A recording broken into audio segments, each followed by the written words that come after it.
ബിസ്മില്ലാഹിർ റഹ്മാനിർ റഹീം. അൽഹംദുലില്ലാഹ് വസ്സലാത്തു വസ്സലാമു റസൂലില്ലാ. വെളിച്ചം ഖുർആൻ അന്താരാഷ്ട്ര പഠന പദ്ധതിയുടെ 19ാം ഘട്ടത്തിൻ്റെയും ബാലവെളിച്ചം 14ാം ഘട്ടത്തിൻ്റെയും റിസൾട്ട് പ്രഖ്യാപിക്കുകയാണ്. ഇത്തവണ 16,000 പേർ വെളിച്ചത്തിലും 5,000 കുട്ടികൾ ബാലവെളിച്ചത്തിലും പങ്കെടുക്കുകയുണ്ടായി. 16,000 പേരിൽ 3,232 പേർക്ക് 100% മാർക്ക് ലഭിച്ചു. 5,000 കുട്ടികളിൽ നിന്ന് 300 പേർക്കും 100% മാർക്ക് ലഭിച്ചു. സഹോദര സമുദായത്തിൽപ്പെട്ട ആളുകൾക്ക് 15 പേർക്കും 100% മാർക്ക് ലഭിച്ചു. മുഴുവൻ മത്സരാർത്ഥികളെയും അഭിനന്ദിക്കുന്നു.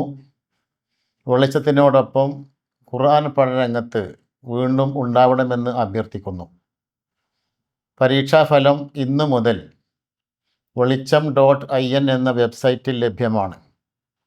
പരീക്ഷാർത്ഥികൾ അവരുടെ ഉത്തരപേപ്പറിൽ എഴുതിയ മൊബൈൽ നമ്പറിലൂടെ അവർക്ക് അവരുടെ മാർക്ക് ലഭിക്കുന്നതാണ്.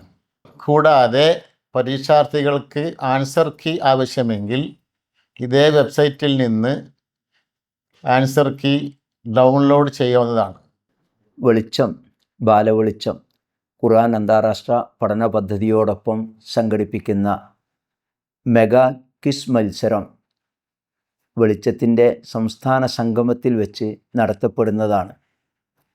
വിവിധ ജില്ലകളിൽ നിന്ന് മത്സരിച്ച് വിജയികളായ ടീമുകൾ കാസർഗോഡ് വെച്ച് നടക്കുന്ന വെളിച്ചം സംഗമത്തിൽ ക്വിസ് മത്സരത്തിലും ബാലവെളിച്ചം വിദ്യാർത്ഥികൾക്കായി സംഘടിപ്പിക്കുന്ന ഹിഫ്ള് മത്സരത്തിലും പങ്കെടുക്കുന്നതാണ്. എല്ലാവരെയും ഈ മത്സരങ്ങൾ വീക്ഷിക്കുന്നതിന് വേണ്ടി ക്ഷണിക്കുകയാണ്. ഇൻഷാ അല്ലാഹ് ഫെബ്രുവരി 23 ഞായറാഴ്ച കാസർഗോഡ് മുനിസിപ്പൽ ടൗൺ ഹാളിൽ വെച്ച് 19ാം ഘട്ട വെളിച്ചം സംസ്ഥാന സംഗമം നടക്കുകയാണ്. ഈ പ്രസ്തുത പരിപാടിയിലേക്ക് മുഴുവൻ വെളിച്ചം പഠിതാക്കളെയും അവരുടെ കുടുംബാംഗങ്ങളെയും ഖുർആനെ സ്നേഹിക്കുന്ന എല്ലാവരെയും സ്നേഹത്തിൻ്റെ ഭാഷയിൽ സ്വാഗതം ചെയ്തുകൊള്ളുന്നു.